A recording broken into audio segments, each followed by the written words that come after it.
ఉపాధి కల్పించడానికి ఇంటి దగ్గరనే గొర్రెలు పెంచుకునే వ్యాపారం మీ అందరికీ నేర్పిస్తాను.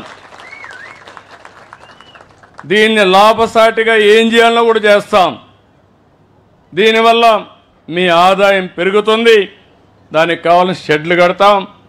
దానికి కావాల్సిన ఏ విధంగా చేస్తే బాగుంటుంది అవన్నీ నేర్పిస్తా.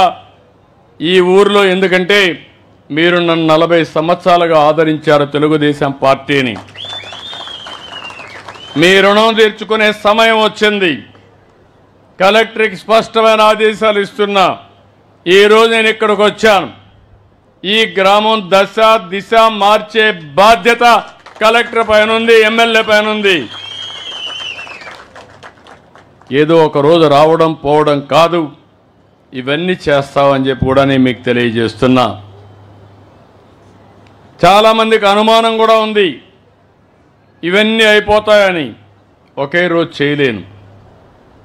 ఎందుకంటే నాకు కూడా వారసత్వంగా వచ్చిన ఆర్థిక సమస్యలు 10 లక్షల కోట్ల రూపాయల అప్పు ఉంది.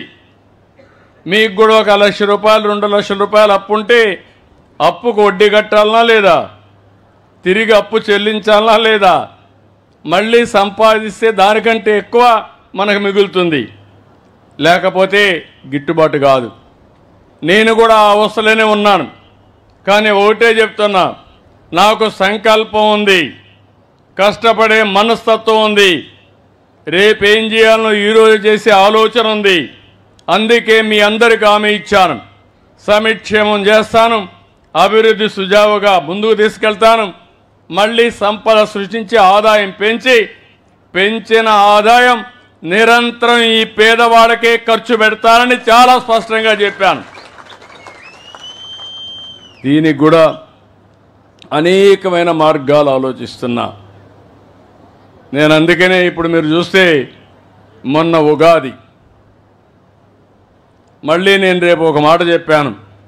తల్లికి వందనం మేలో ఇచ్చి జూన్లో మీ పిల్లలు స్కూలు పోయే లోపల తల్లికి వందనం ఎంతమంది పిల్లలుంటే అంతమంది పిల్లలకు ఆ డబ్బులు ఇస్తానని చెప్పాను.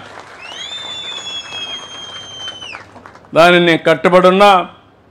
అప్పో సప్పో లేకుంటే ఏం చేయాలో చేసి మళ్ళీ మిమ్మల్ని ఆదుకునే బాధ్యత నాదని మా ఆడబిడ్డలందరికీ హామీ ఇస్తున్నా.